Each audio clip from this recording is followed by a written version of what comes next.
Hey everybody, Mr. Stewart here, and today we're going to take a look at how to do assembly of our puzzle cube parts. This lecture was given on Friday the 12th, and right now it's Monday the 15th. So if you didn't understand something or you were absent for that, review this video and you'll see how to go about doing this. All right, first thing is I'm going to download to my desktop the two puzzle pieces that are right here in the post about assembling puzzle pieces. So I'm going to click on that one first and hit download. And this is going to go into my downloads folder on the computer drive, so I don't have to uh, worry about saving this because it's not a graded project. All right, so now I've got those two files downloaded, and I'm going to start my inventor. Let's see, here we go. I'll get my inventor going. Now, some things about assemblies. We start them just a little bit differently. You can assemble things in multiple different ways. When you have parts that are square or rectangular in nature, you have to always use three different uh, constraints on them. So we're going to take a look at that. So here on the home screen, right now I've got my parts downloaded. I'm going to go to the word assembly. And I'm going to click on that. And it's going to load up my assembly type of drawing. And here on the screen, we have, you'll see a tab now that says assembly. And I'm going to click on that where it says place. Now, what this is going to do is it's going to open up and it wants to know where I stored these files. And because I put them on the downloads folder in the software here, you're going to find that when you click on this little down arrow here, you can locate your H drive if you saved them there, or the downloads folder just like I did. Now I'm going to put in the orange piece first. And when I click on this, I get a nice little preview. I'm going to hit open, and it's attached to my cursor right now. I'm going to push my left key one time, and what you'll see is that you can put multiples of these parts in. I only need one right now, so I'm going to hit escape. Or you can right click and hit escape on the pop-up menu that comes up. Now, first thing you need to do when you start an assembly and you put something in, the very first part, you need to right click on it and then go into the menu and select the word grounded. What that means is that right now when I put my cursor on here and hold, it won't move, and that's what you want. Okay. Now, the next thing is we're going to put in a part that we're going to uh, mate to the yellow or orange part, whichever color this looks best to you. And I'm going to select place again. And this time I'm going to get my blue puzzle piece. And I'm going to say open. And I'll zoom out a little bit here. And you're going to see that this looks like it's just a preview of it. So I'm going to left click one time. And then just to show you, I'm going to not put another one of these in. So I'm going to right click and say escape. And there we go with placing all of our parts for this particular assembly.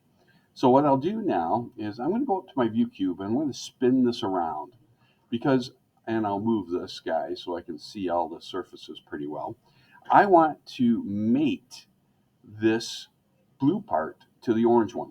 If I put my cursor on here, this moves around, and that's exactly what I want it to do, but I'm going to take away what they call the degrees of freedom, which is its ability to move. So I'm going to use the constrain tool. It's right up at the top, and this is the dialog box. And I'm going to start under type. I'm going to make sure that I have the word mate clicked on, and I'm going to select this back surface of the little cube, the 3/4 inch by 3/4 inch cube that's on this part. And then I want to mate it to this flat surface on the back of the U-shaped piece. I'm going to click on that. Now, this is exactly 180 degrees from where I want this. I want it on the opposite side. Right now, those two faces are sitting up against each other. All right, so I'm going to go back to home here, and I'll flip it around one more time just so I can see it. You don't necessarily have to do that, but anyways, now on where it says solution here, you're going to see highlighted in blue, which means this is turned on. You're going to see mate turned on, and you'll see two arrows that are pointing at each other. But beside that is, if you put your cursor there, one that says flush, and the two arrows are pointing in the same direction. So I'm going to select that one. What that means, and now I'll hit apply, and I'm going to cancel this. What that means is that those two surfaces, that surface on the blue cube and the surface on the yellow one, are now sitting flush with one another. Okay, now we're going to test what's called the degrees of freedom. So I'm going to take the cursor, I'm going to click on the blue cube, hold it, and just move it. And what that does is that tells me that I need to get rid of two more degrees of freedom. Now, if I look at this from the top view, what you'll see is that this right surface and this right surface are in line with one another. And if I put my cursor on there and try to move it to the left or right, it doesn't do that. If I go up and down, it does move there. So we need to take away that degree of freedom. So how I'm going to do that is I'm going to start my constraints again. I've got mate going. I'm going to click on this bottom surface right here. I'm going to catch the bottom of my view cube, the bottom corner, and then I'm going to select the bottom surface of the 3/4 inch cube on the blue part, and I'll hit apply and cancel, and we'll go back to the view up here, and I've now got rid of 2 degrees of freedom, and I need to get rid of one more. So I'm going to put my cursor on here and just try to move this, and I can see that it's this back and forth movement that has to go away. So to get rid of that, I'm going to click on constrain. I've got mate. I'm going to click on this surface of the 3/4 inch cube right here.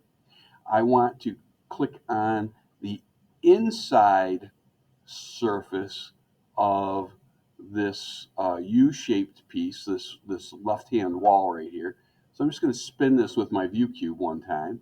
Now I'm going to click on that, and I'm going to hit apply and cancel.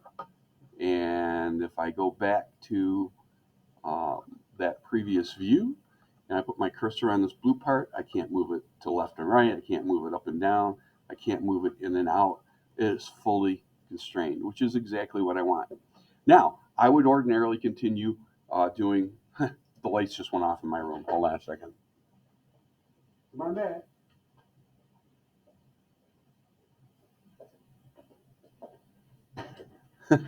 I have to walk almost a third of the way across the room to get that to come back. All right, now, what I'm going to do is I am going to tell you that ordinarily I would continue building my puzzle cube, but this part only has 2 pieces in it, and it's just a demo of how to do constraints on our puzzle cube. So your job is to put your cube together with all 5 pieces.